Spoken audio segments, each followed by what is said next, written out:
Hello friends, welcome to my channel. Friends, मैं अनीता और आज मैं आपके लिए लेकर आई हूँ एक इम्पॉर्टेंट टॉपिक जिसका नाम है डेरिवेटिव मार्केट। देखो फ्रेंड्स, मैंने प्रीवियस वीडियो में आपको बताया था कि स्टॉक मार्केट के 5 अलग अलग सेगमेंट्स हैं। उसमें से ही एक है डेरिवेटिव मार्केट। डेरिवेटिव मार्केट समझने के लिए थोड़ा सा कॉम्प्लिकेटेड है, लेकिन बहुत ज़्यादा ज़रूरी है। तो आप ध्यान से देखिए। देखो, डेरिवेटिव का मतलब होता है कि एक कॉन्ट्रैक्ट, एक ऐसा कॉन्ट्रैक्ट जिसकी खुद की कोई वैल्यू या कोई प्राइस नहीं होती है। उसकी जो प्राइस होती है, कीमत होती है, वो बेस प्रोडक्ट पे डिपेंड करती है। जैसे कि शेयर, कमोडिटी या फिर करेंसी, ये जो प्रोडक्ट होते हैं, इनके ऊपर ये डेरिवेटिव की वैल्यू जो है वो डिपेंड होती है।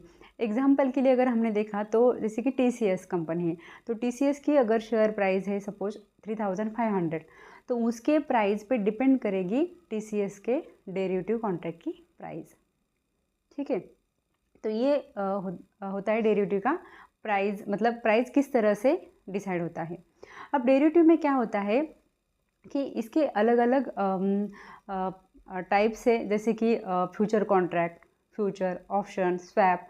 लेकिन इंडिया में अगर देखा जाए तो मैक्सिमम ट्रेडिंग जो होती है वो फ्यूचर एंड ऑप्शन में होती है। तो काफ़ी लोगों को फ्यूचर एंड ऑप्शन पता है, लेकिन ये डेरिवेटिव के अंदर आता है, ये शायद पता नहीं होगा जो न्यू कमर है या फिर जिन्होंने सिर्फ नाम सुना है फ्यूचर एंड ऑप्शन। ठीक है, तो future and option derivative segment के अंदर आता है। अब इसमें क्या होता है कि जैसे कि मैंने आपको एक एग्जांपल दिया था, जैसे कि TCS का, तो उसी तरह से सिर्फ शेयर नहीं है, तो वो कुछ इंडेक्स जो होते हैं ना, वो भी प्रोडक्ट होता है। ठीक है ना, इंडेक्स के भी फ्यूचर एंड ऑप्शन होते हैं। ठीक है, तो इस तरह से अलग अलग प्रोडक्ट होते हैं डेरिवेटिव मार्केट में। कमोडिटी में भी आप क्या कर सकते हैं, ट्रेड कर सकते हैं। ठीक है, अब देखो, ये जो डेरिवेटिव मार्केट है ये रिस्की है। ठीक है, फिर भी मैक्सिमम लोग इसका यूज़ करते हैं। तो वो क्यों करते हैं यूज़? तो हेजिंग के लिए, जैसे कि रिस्क मैनेज करने के लिए। और कमोडिटी में भी अगर देखा जाए तो कुछ एग्रीकल्चर प्रोडक्ट होते हैं, तो वहाँ पे भी लोग क्या करते हैं कि रिस्क मैनेज करने के लिए उसमें ट्रेड करते हैं। फ्यूचर, जैसे कि 3 महीने बाद अगर कोई प्रोडक्ट है, आप डिसाइड कर सकते हैं कमोडिटी में कि 3 महीने बाद आपको इसकी जो प्राइस है, मतलब सपोज आपने कोई प्रोडक्ट लिया है 50,000 का, तो आज उसकी प्राइस 50,000 है, लेकिन आप 3 महीने बाद अगर देखा जाए तो उसकी प्राइस अगर बढ़ गई, आपने 3 महीने का कॉन्ट्रैक्ट जो है वो बाय कर दिया, तो 3 महीने बाद उसकी 52,000 प्राइस हो गई, तो 2,000 का आपका प्रॉफिट हो गया है।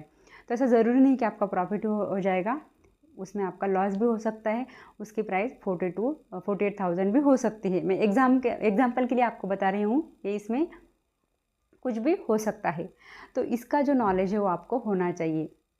तो मेन इसमें जो कंक्लूजन है वो ये है कि डेरिवेटिव मार्केट रिस्की है।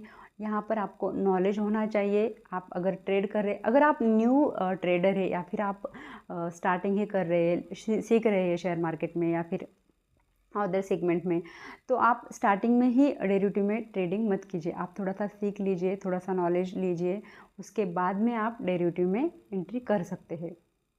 ठीक है, ऐसा नहीं है कि ये काफ़ी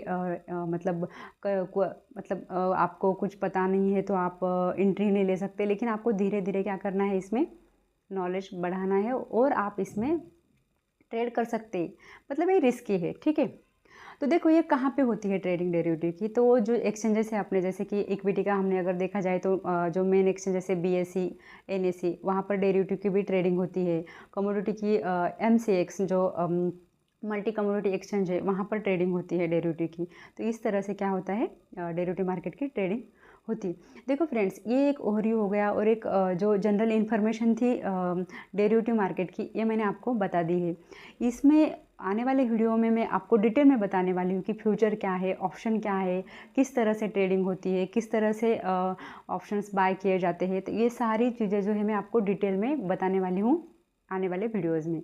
लेकिन एक जो ओवरव्यू था कि डेरिवेटिव मार्केट है क्या, आई होप आपको ये आज के वीडियो में क्लियर हुआ होगा। तो ये सारी चीज़ें जो है हम डिटेल में सीखने वाले हैं, तो आप चैनल को सब्सक्राइब ज़रूर कीजिए, ताकि इस तरह से आपको क्या मिल जाएगा, नॉलेज मिल जाएगा, अगर आप नए हैं, शुरुआत में सीख रहे हैं तो। ठीक है, वीडियो अगर अच्छा लगा है तो इसे लाइक कीजिए, शेयर कीजिए अपने फ्रेंड्स एंड फैमिली मेम्बर के साथ। And finally thanks for watching.